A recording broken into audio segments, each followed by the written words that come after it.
గురు పౌర్ణమి మహత్యం. గురు పౌర్ణమి ఎంతో పవిత్రమైన రోజు.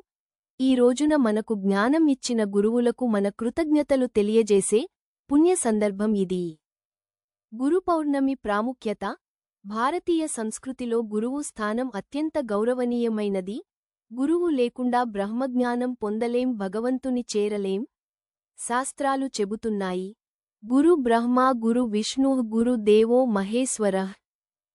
ఈ రోజున మనం వ్యాస మహర్షిని స్మరించాలి.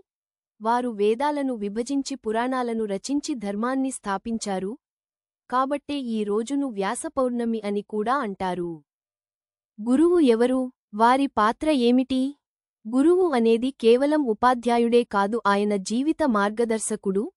గు అంటే అంధకారం, రు అంటే తొలగించేవాడు.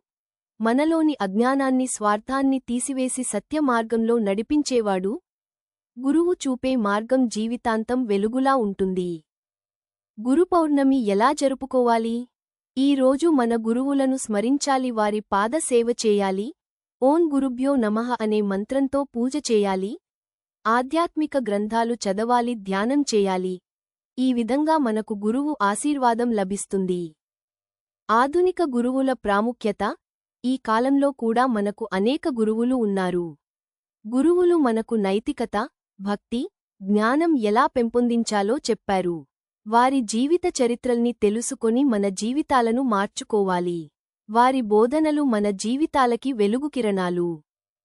ఈ రోజు మనం తీసుకోవలసిన నిర్ణయాలు.